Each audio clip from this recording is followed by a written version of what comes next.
Hi, today we're going to feed a sourdough starter.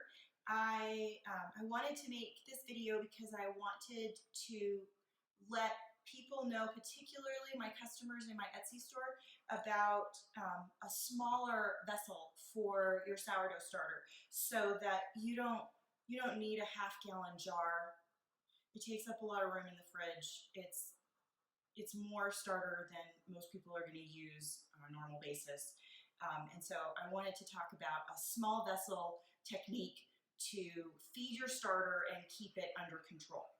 So I keep my starter in the refrigerator on a regular basis. If I'm not baking the next day, I leave it in the refrigerator. It slows the growth of the colony. I frequently will keep maybe a tablespoon of starter at a time. I will not have large quantities of starter in my jar at any one time.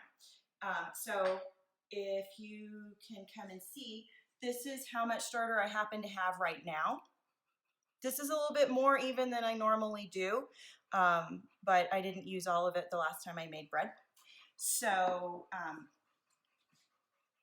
I feed my starter about once a week. Sometimes it can go as long as a couple of weeks, and that's okay.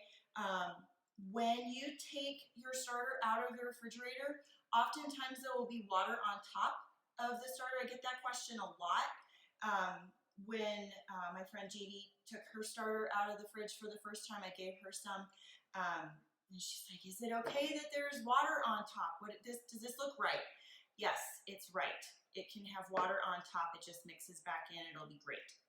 So I am going to feed this little guy. I'm going to heat some water, just a little bit. I use a kettle unless I'm already washing dishes, and I get the water to about 100 degrees. And when it gets there, if I can figure out how to turn it on, then I'm going to test it on my wrist to make sure that it's not too warm, because I don't want to kill the town of Polly. So let's see. So when you take your starter out of the refrigerator, you want to let it sit on the counter for a few hours just to come up to room temperature, kind of wake the town up. And here's my water.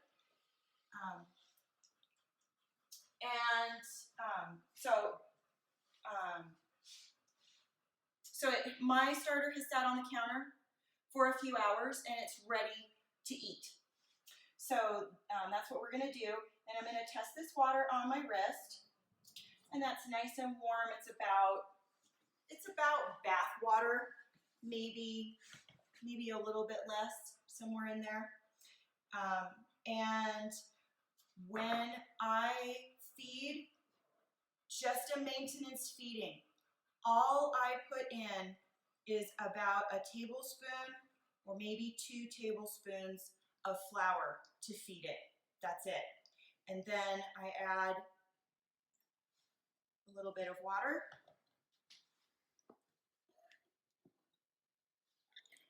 And then I stir it. And it makes kind of a thick pancake batter sort of consistency.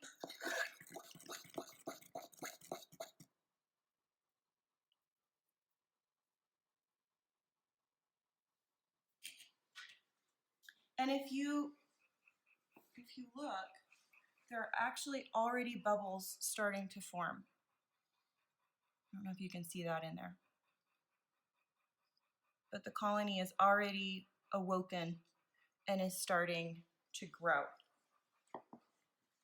So once you feed your starter, you want to leave it out on the counter in a warm place. You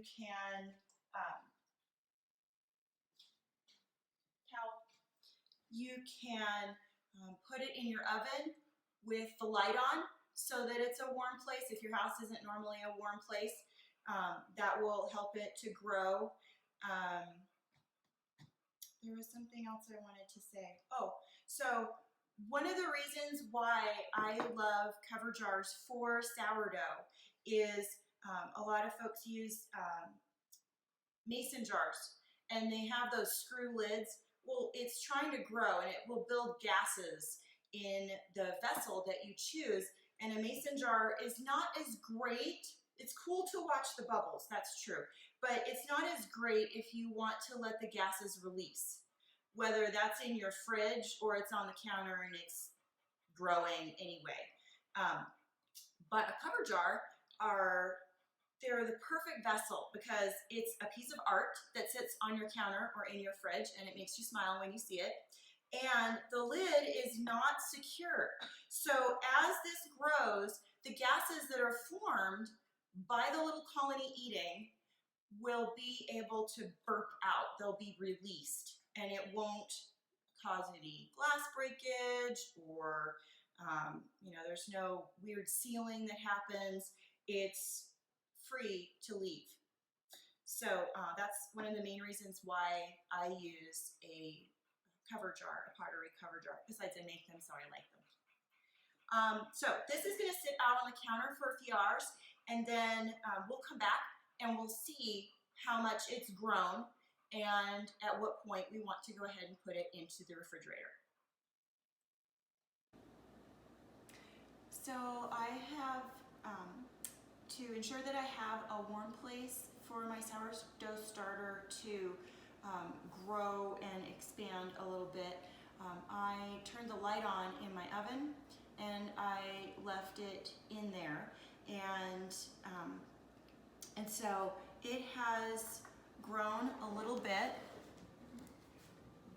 You can see the bubbles, I hope. And with the bubbles, that lets me know that the starter has been eating the flour that I gave it. And I'm not looking for a huge volume of growth or expansion of the starter because, again, this is simply a maintenance feeding. I'm just feeding it enough so that it will stay alive. And so that's kind of what we're looking for, is the bubbles on the surface of the starter. So this has been about a maintenance feeding of the sourdough starter. I'm not prepared at this point to bake a few loaves of bread because I don't have enough starter to actually do that. I'm just getting it fed so that it stays alive. So a question that I frequently get in my Etsy store is how big of a jar do I need to do sourdough? So this jar is, I don't remember because I have had it in here for a while, but I would say it's about 20 ounces. And it's fairly small, but I'm an empty nester, and so I don't need that big of a jar. The typical size is like this jar, and it is a 32 ounce jar. And so you can kind of see the difference in size. And this is a very common size that people like to use for their sourdough starter. And so just a couple of tablespoons of flour for a maintenance feeding. Leave it out on the counter for a little while to be active and grow, and then now at this point I can put my sourdough starter in this jar into the refrigerator for a week, week and a half, maybe even 2 weeks, and so it will stay alive.